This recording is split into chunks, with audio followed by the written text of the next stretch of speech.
Many of us grew up or worked in cities whose journalism was inextricably linked to a visionary local family. The Grahams of Washington, D.C., the Oaks and Sulzbergers of New York, the Chandlers of Los Angeles, the McCormicks and Medills of Chicago, where I spent most of my career. Next, we honor work in the name of two other great American journalism dynasties, the Bingham family of Louisville, about which we will hear more in a moment, and the Taylor family of Boston.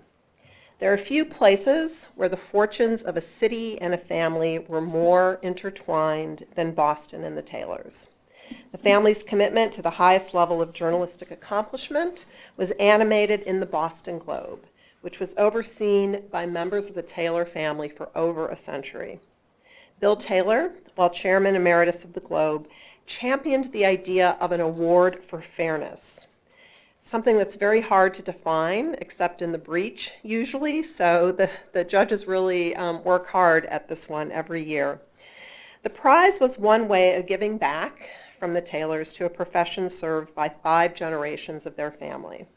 The purpose of the prize was summarized in a note written to Taylor by former Globe columnist David Nieman. He wrote, "The fundamental challenge of contemporary journalism is to repair the disconnect between journalists and their audiences.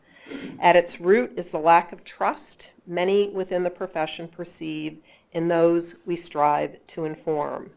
Ours is not the only profession that has been diminished in some ways," he wrote.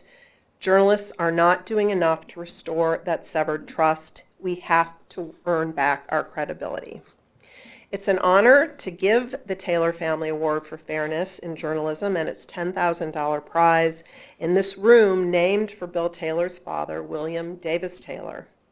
First, we want to congratulate one of this year's finalists, Megan Rose of ProPublica, whose work titled "Ignoring Innocence, the Wrongfully Convicted Forced into Plea Deals" examined legal cases involving coercive plea deals being pushed by prosecutors even in cases where defendants were innocent.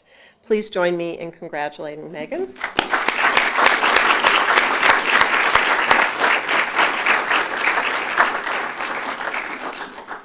And then we turn to this year's winning work, a series called The Tax Divide, published by the Chicago Tribune and ProPublica Illinois, a brand new ProPublica Illinois, which exposed widespread errors and inequities in the tax system in Cook County, Illinois, and led to important changes that have now made that system more equitable.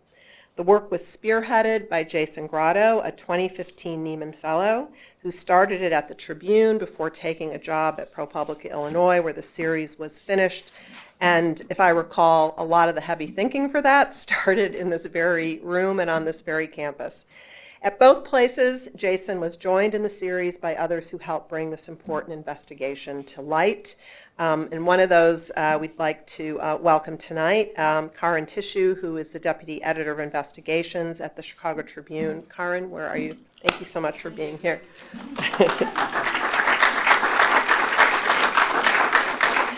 Please welcome Jason Grotto, this year's winner of the Taylor Family Award.